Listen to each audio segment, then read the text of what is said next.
오늘 첫 교시에는 글쓰기 절차 중에서 구상에 대해서 알아보도록 하겠습니다.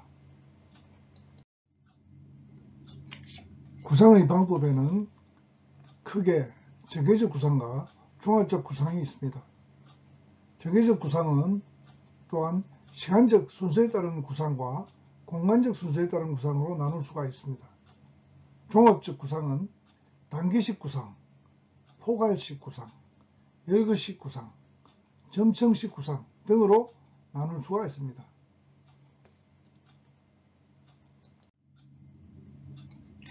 주제를 결정하고 그것을 이야기할 얘기거리가 정해지면 얘기거리를 어떻게 배열할 것인가를 결정하는 구상의 단계로 넘어가야 합니다.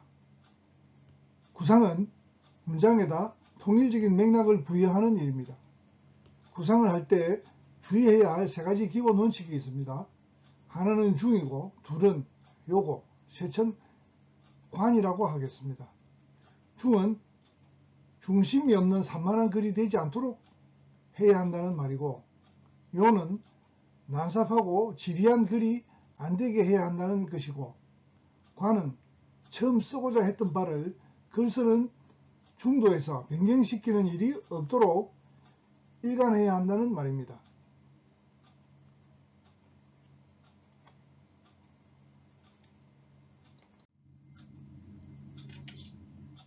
정계적 구상은 사건이나 사물의 모습을 시간이나 공간과 같은 자연 질서에 따라 있는 대로 기록하는 것으로 자연적 구상이라고도 합니다. 시간적 순서에 따르는 구상, 사건의 시간적 순서에 따라 제재를 배열하고 그것을 단락의 기본 구조로 삼을 때 이것을 시간적 순서에 따르는 구상이라고 합니다.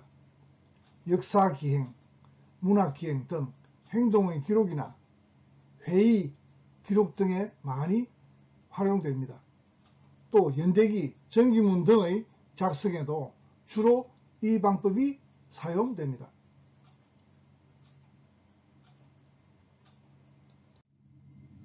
예를 들어 보겠습니다.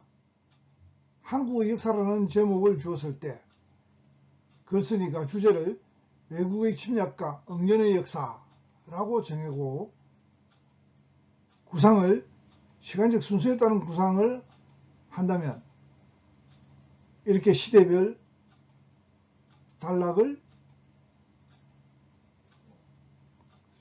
순서에 따라서 만들 수가 있겠습니다. 첫째, 삼국시대, 외구의 침략과 수나라 당나라의 침략, 고려시대, 몽고와 거란의 침략, 이조시대, 청나라의 침략, 그리고 근세에는 일본의 침략이 있었다. 이렇게 되는 거죠. 그러니까 시간적인 순서에 따라서 삼국시대, 고려시대, 이조시대, 근세 이렇게 침략받은 역사를 사건의 순서대로 이렇게 열거를 한 다음에 그다음에 결론에서 외국의 침략에 대한 끊임없는 저항으로 국가와 민족을 수호했다. 이렇게 글을 완성할 수 있다는 것이죠. 공간적 순서에 따르는 구상, 사물의 공간적 배치 관계에 따라 글의 줄거리를 엮어가는 방식입니다. 우리는 시선 이동에 따라 상하, 좌우, 공간의 연속성을 의식하게 되는데 그 순서는 경우에 따라 다르게 선택됩니다. 땅의 모양, 건물의 내부 구조, 대학 캠퍼스, 기계의 구조 등을 설명하거나 그려내는 그런 경우에 주로 사용됩니다. 이런 경우에 우선 전체를 요약해서 제시하고 다음에 각 부분이 전체와 어떻게 관련되는가, 그 부분은 어떻게 생겼으며 어떤 구실을 하는가 그런 것에 대해서 차례로 쓰면 되겠습니다. 예를 들어 보겠습니다. 석굴암이라는 제목을 주어서 글을 쓰라고 하면은 주제를 신라 불교 예술과 석굴암의 위상 이렇게 잡았다고 합시다. 이렇게 잡고 공간적 순서에 따른 구상을 한다고 할 때 첫째, 신라 불교 문화의 최고 글작품인 석굴암. 두 번째, 석굴암의 소재지, 경주 토암산, 그리고 토암산과 마주하고 있는 동해바다, 그리고 세 번째 석굴암 내에 있는 중심에 있는 석가열의 좌상의 위용, 그리고 그 둘레 벽면에 새겨진 11면의 가는 보살상들, 이런 것들로 이렇게 공간적인 순서대로 이렇게 쓰고, 그 다음에 결론에 이런 것을 볼 때 석굴암은 신라 불교 예술의 극치였다, 이렇게 쓸 수 있다는 것이죠. 이런 것은 공간적 순서에 따른 구상이 되겠습니다.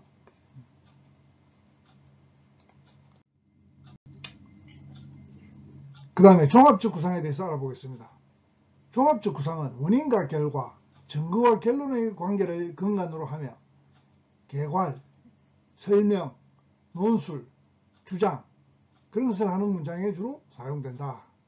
종합적 구상은 제재의 논리적 관계가 뚜렷하게 드러나도록 배열하는 것이므로 논리적 구상이라고도 한다.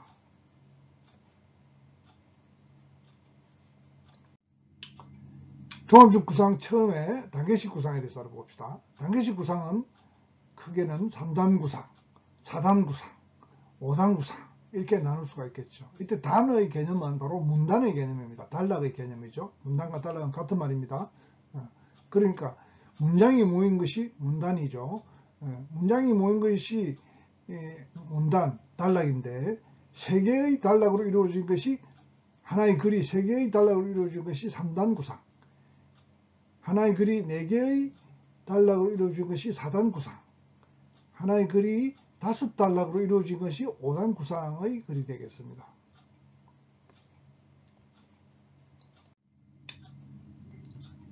삼단 구상에 대해서 알아보죠. 일반적으로 서론, 본론, 결론, 시작, 중간, 끝 이런 형식이죠. 서론, 본론, 결론의 형식으로 이루어진 글을 구성하는 방식이다. 이 방법은 주제에 의해서 문장 전체를 긴밀하게 통제할 수 있다. 문장의 변화가 별로 없어서 비교적 단조롭다고 하겠으나 주제를 재빨리 간결하게 전달하는 방법으로는 가장 손쉽고 기본적인 것이다. 결론이 제시되는 짧은 리포트를 작성한다든지 말하기에 있어서도 원탁, 토의나 지리 등 간단한 언술에 퍽 효과적이다. 우리가 흔히 많이 접하는 그런 구성이 되겠습니다. 예문을 들어보죠. 제목, 인간 삶과 음주. 이런 제목을 받았을 때 주제를 인간 삶에서 술은 유익한 점과 해로운 면이 동시에 있다, 이렇게 잡았다고 합시다. 그래서 3단 구상으로 글을 쓴다. 서론, 인간의 삶과 술의 관계에 대해서 언급을 하고, 본론은 두 가지로 술의 긍정적 측면, 기분전환, 사교적 기능, 혈액순환 촉진 등, 술의 부정적 측면, 과음, 기억력 감퇴, 주벽, 질병의 유발, 이렇게 술의 긍정적 측면과 부정적 측면을 쓰고, 그럼 결론에 술에 대한 절제와 실천, 이렇게 구성될 수도 있겠죠. 이렇게 해서 서론, 본론, 결론 간단하게 이렇게 단계식 구상을 할 수가 있다. 3단 구성의 글이죠.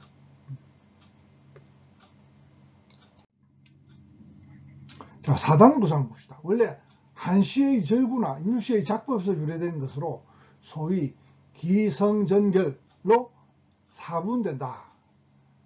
3단 구상의 본론을 전개와 발전으로 양분해서 4개의 부분으로 만들었다고 생각해도 된다. 즉 본론을 2개로 쪼개서 서론, 본론 1, 본론 2, 결론 이렇게 만들었다는 것이죠.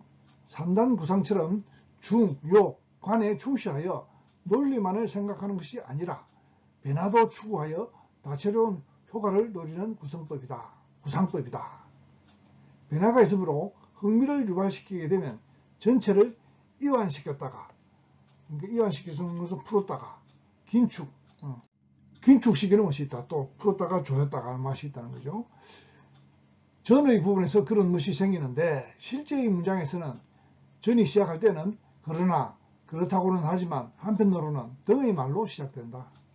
그러므로 심하면 기성의 전부에 대하여 발전하는 수도 있게 된다. 그러니까 기성이 있고 난 다음에 바로 전에서 아주 다른 모습을 띠게 된다는 이야기죠. 결은 기성과 전 사이의 이런 반전의 관계를 지향하고 통일시키는 이른바 변정법적 완성을 시도한다. 그러나 실패하면 그 문장은 혼돈에 빠지게 된다. 여기서 변정법적이라는 것은 그게 기성이 변정법에서 말하는 정이 될 수가 있다는 것이죠. 그 다음에 전이 반이고, 그러니까 기성과 전 사이에 아주 획기적인 변화가 생긴다 이거죠. 그 사이에. 그 다음에 그 기성과 전의 그런 변정법적인 그런 타입을 통해서 결이 나오게 된다는 이런 이야기죠. 기성이 정이고 전이 반이고 결이 합이다. 그런 이야기입니다.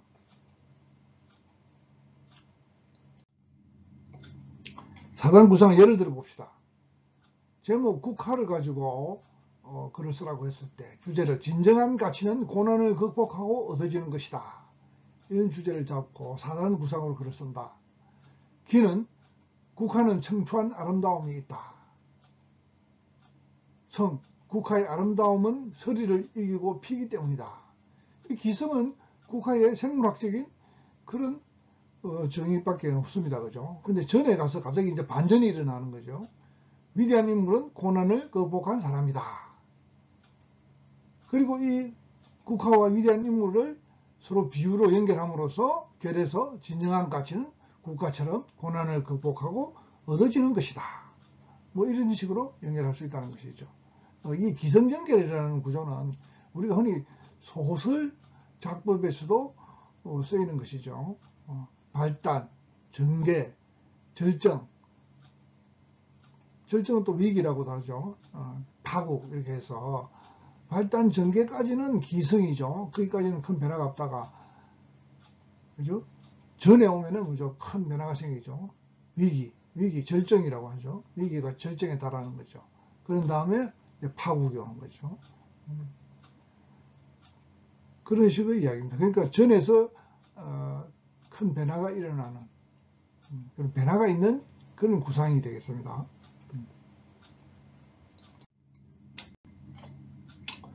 5단 구상. 이것은 일종의 유도법이라 할 만한 것으로서 독자로 하여금 사고의 기틀을 잡아서 그 사고를 발전시켜 나아가다가 마침내는 행동을 유발시키는 방식으로까지 나아가는 방법이다. 강고, 보고, 설득, 설명, 논설 등의 문장에 쓰인다. 이것은 3단 구상의 학대라고도 할 수 있다.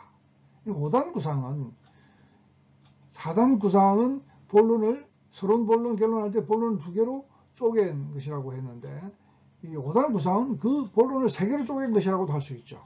그러니까 서론, 본론 1, 본론 2, 본론 3 그리고 결론 이렇게 되었다고도 할 수가 있고 또 5단 구상은 4단 구상에서 기성정결이죠. 기성정결에서 기성, 전을 또 2개 더 쪼개가지고 기성, 전 1, 전 2, 결 이렇게 해서 4단 구상을 확대했다고도 할 수가 있겠습니다.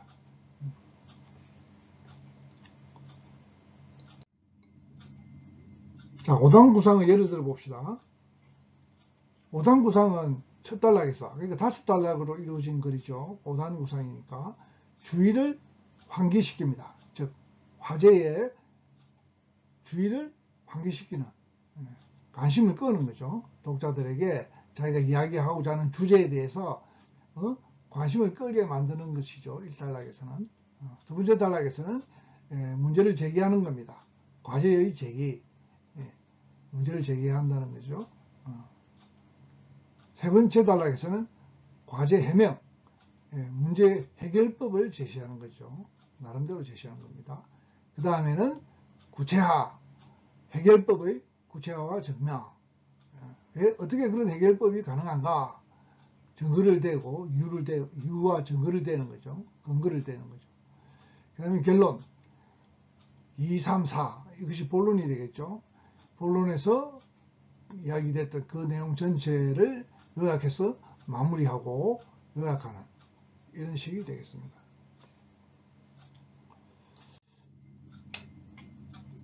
자, 포괄식 구상에 대해서 살펴보죠. 문의 결론에 해당하는 부분이 문 뒤에 오느냐, 문 위에 오느냐, 사례를 들고 논증을 한 부분의 앞뒤에 오느냐에 따라서 두괄, 미괄, 쌍괄로 나눈다. 이 방법은 문 전체보다는 어느 부분에 적용하는 경우가 많다. 다음에 간단히 도식하여 본다.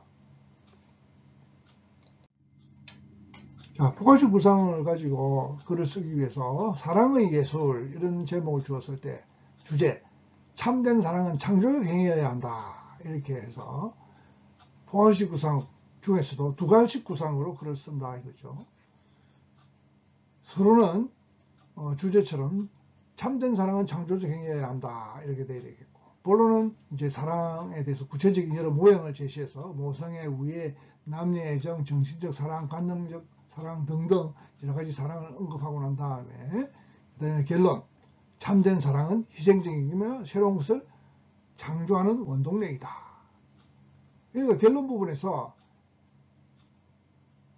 그 핵심 주제가 제일 위에 올라오면은 그것은 두괄식, 머리 두자죠. 두괄식이 되고, 그 핵심 주제가 제일 밑에, 그 한 문단, 그 단락에서 제일 밑에 가 있으면 그는 미괄식이죠. 미는 꼬리 미자니까 미괄식이 되겠고, 머리도 오고 제일 밑에도 가고 이렇게 양쪽에 가게 되면 그것은 쌍괄식이 되겠습니다. 쌍괄식. 그러니까 결론 같은 그런 단락의 어떤 그의 부분에서 주제가 이렇게 어디서 강조되느냐, 머리 쪽에서 강조되느냐, 꼬리 쪽에서 강조되느냐, 아니면 꼬리나 머리 쪽에 두 차례 다 강조되느냐, 이것에 따라서 두괄식, 미괄식, 쌍괄식 이렇게 나눈다는 거죠. 열거식 구상에 대해서 살펴보겠습니다. 정통적인 단계식 구상과는 달리 파격적인 구조를 가진 것으로서 이론이 정연한 장문의 글에서는 쓰기 어렵고, 의견을 간결하게 진술한다든가 중요하다고 생각되는 문제를 특별히 몇 가지만 밝힐 때 사용되는 거죠. 문제와 문제 사이의 관련이 긴밀할 필요도 없고 논리적 연관성이 반드시 필요한 것도 아닙니다. 그런 의미에서 카탈로그식 구성이라고도 합니다.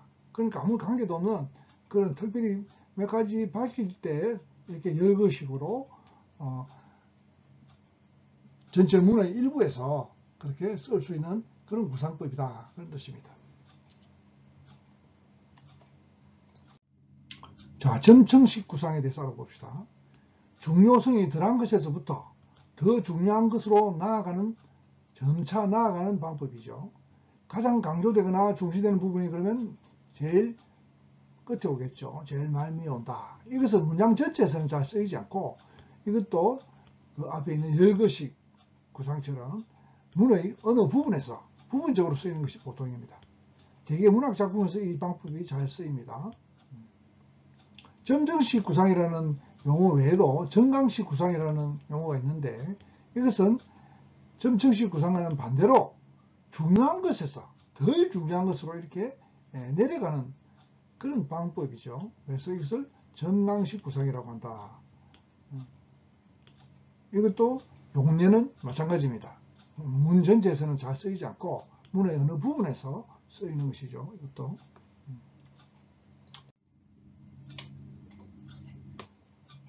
개요 작성에 대해서 이야기하겠습니다. 구상을 머릿속에서 완성하고 바로 기술로 들어가는 것은 바람직하지 않다. 기술은 글쓰기를 하는 것을 말합니다. 쓸기자죠. 쓸기자고 쓸술자입니다. 서술한다 할 때 술자죠. 아무리 구체적으로 생각했다 하더라도 기술 도중에 원래 구상과는 다른 방향으로 글이 흘러갈 위험은 늘 존재하며 글의 체계가 흐트러질 경우도 허다하죠. 그러므로 글을 쓰기 전에 구상을 체계화해서 글의 개요를 작성해 두는 것이 좋다. 구상을 체계화해서 기술하는 것을 개요 작성이라 한다.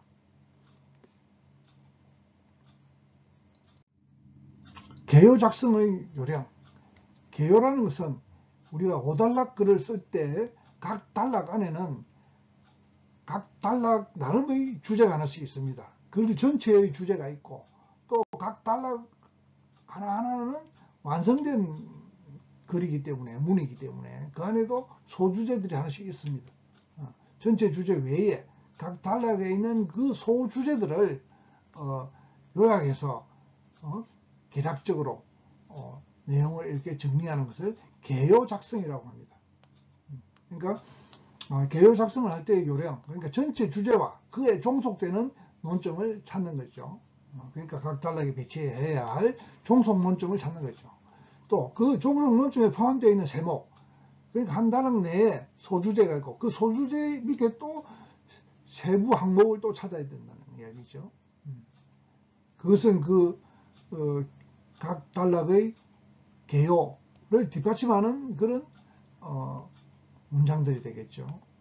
그렇게 이런 식으로 주제, 논점, 세목의 목록을 작성하여 개요를 완성시킨다.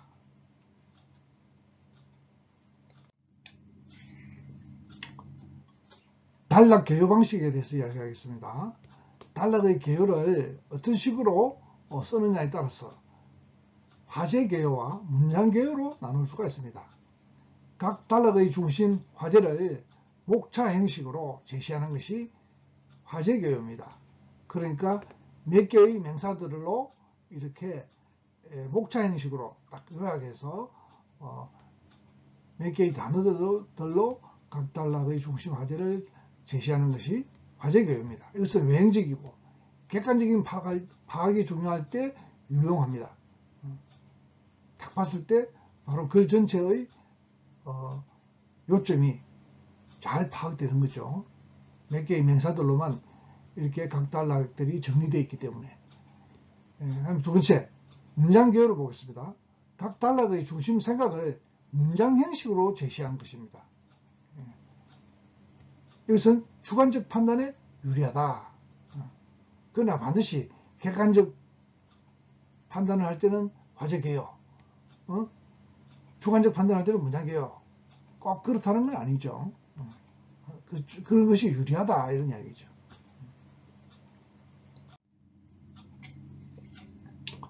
자, 화제 개요 예를 들어 봅시다.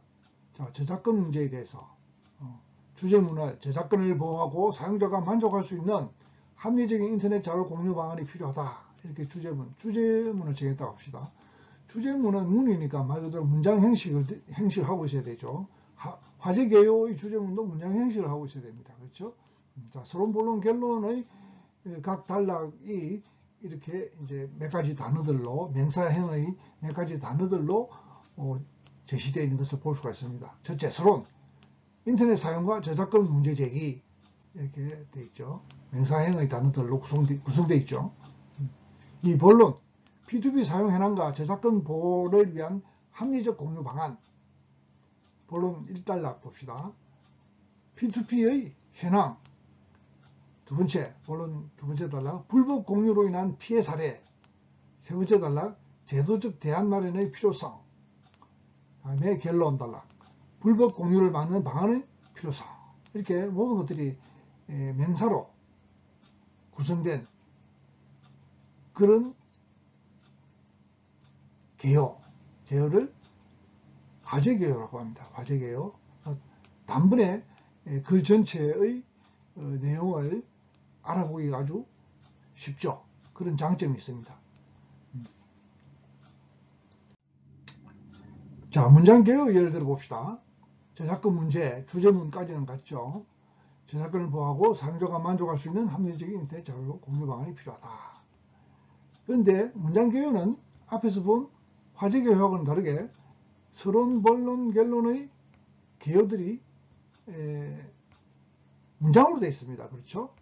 몇 개의 단어, 명사형 단어들로 구성되어 있는 것이 아니라 아예 주어, 동사 이렇게 서술어 이렇게 붙어서 완전한 문장이 되어 있습니다. 서론, 인터넷 사용이 보편화되면서 저작권 문제가 제기되었다.